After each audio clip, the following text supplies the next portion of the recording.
ဖေမာပွေးတကယ်ပေါက်နေတဲ့ဖခင်ကထရံပေါက်ကတိရွက်လေးကိုတွေ့သွားပါလေရောဗျာ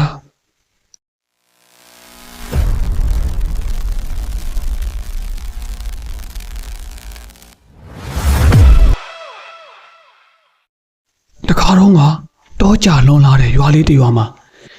မိခင်မရှိရှာတော့တဲ့သမီးဖြစ်သူကိုဘယ်သူနဲ့မှသဘောမတူနိုင်တဲ့သမီးအပေါ်မှာတဝင်းတိုးလုံးတဲ့ဖခင်တယောက်ရှိပါတယ်သမီးရေခတ်ထားလဲခတ်ပေါ့အချိန်မကြာစိမ့်နဲ့ကွယ်ကြားလာညနေမှောင်ကာနီးစီခတ်မနေနဲ့ဟုတ်ဖေတငယ်ချင်းတွေနဲ့ဆိုတော့တယောက်တည်းပြန်လာလို့လည်းမကောင်းဘူးလေဟေးသွားစင်ကြွေတွေပေးမနေနဲ့တော့သမီးဖြစ်သူကိုကလေးတယောက်လိုမြင်နေပေမဲ့သမီးဖြစ်သူကတော့အရွယ်ရောက်လို့ဖြင့်ရွယ်သူတငယ်ချင်းများပင်ကလေးကိုစီရနေကြပြီဖြစ်ပါတယ်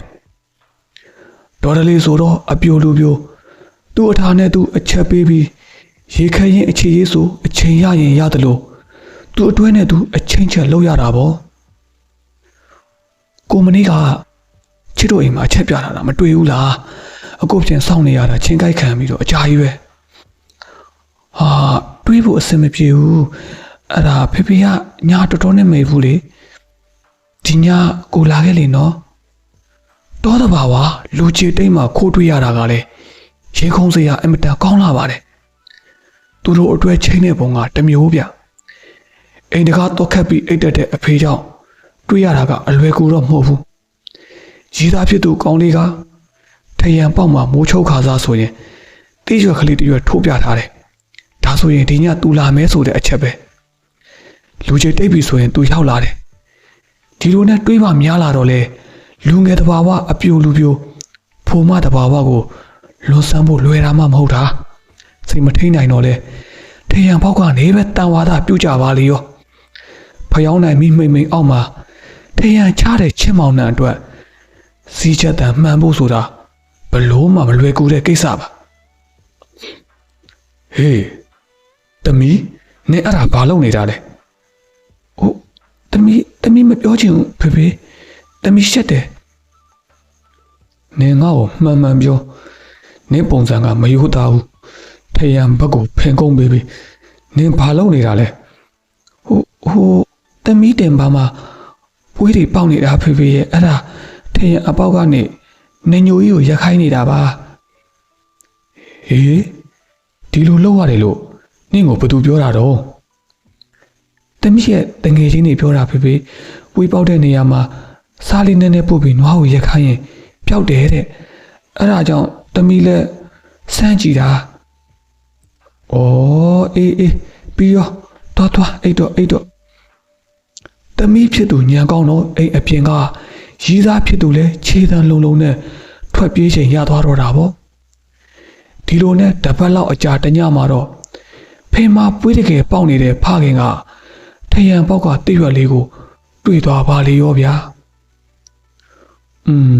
ငါသမီးလေးရှက်တဲ့ပုံများဒီထရံပေါက်ကလေးတောင်တိရွက်နဲ့ပိတ်ထားတာပါလားဩဒါနဲ့ငါသမီးပြောသလိုပဲငါဖင်ကပွေးကိုပြောက်အောင်ဒီညတော့နညိုကြီးကိုရက်ခိုင်းကြည့်ရင်ကောင်းတယ်ညနေလာတော့ကိုအကြံနဲ့ကိုတာဖာနှစ်ယောက်တယောက်ကိုတယောက်အိပ်ပြီးအမှတ်နဲ့အိယာကထားလိုက်ချိန်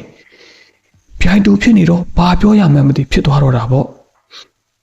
ဟေးတမီးမအိပ်ဖဲဘာလို့မလို့လဲဟိုတမီးပွေးတွေမပြောက်သေးလို့ဖေအေးအဖေလည်းအဲ့ဒါပြောချင်တာအဖေမှာပွေးတွေပေါက်နေတာကြာပြီတမီးရဲ့အဲ့ဒါအဖေလည်းဒီညနေညိုကြီးကိုရက်ခိုင်းမယ်ဆိုပြီးတော့စဉ်းစားထားတာရှင်မဟုတ်တာအဖေရဲ့ပျောက်လားမပျောက်လားမသေးချသေးပါဘူးဖခင်ဖြစ်သူကနှုတ်ခမ်းနာလက်ညှိုးလေးကပ်ပြီးအတန်မကျဲဖို့အမူအရာလှုပ်ပြလိုက်ပါတယ်တူပြောပါတမီးရဲ့ပတ်ဝန်းကျင်ကကြောက်အောင်ပါမယ်ဒီလောက်ရတဲ့ပွေးမထူးဘူးအဖေလည်းစမ်းကြည့်မယ်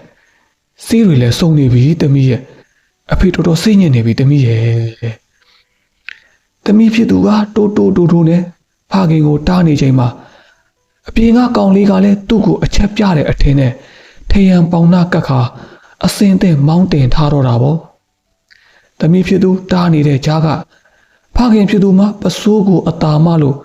ထယံပေါင်လေးမှာဖင်ကက်ပေးလိုက်တယ်ဆိုရင်ပဲအာအမလေးလေးဗျာ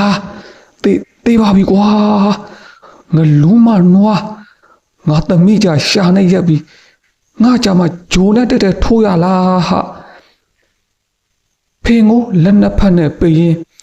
ကြောက်လန့်စွာအော်ပြောလိုက်တဲ့ဖခင်ရဲ့အတန်ကြောင့်သမီးဖြစ်သူလဲကြောင်အန်းဖြစ်နေချိန်ကောင်လေးကလည်းအလင်းမြန်ထွက်ပြေးကလွတ်မြောက်သွားခဲ့ပါတယ်မစီမဆိုင်နဲ့စမြုပ်ပြန်ရင်အနားယူနေတဲ့နညိုကြီးကတော့ဂျားထဲကနေနာမည်ပြက်ခဲ့ရပါတော့တယ်ခင်ဗျာ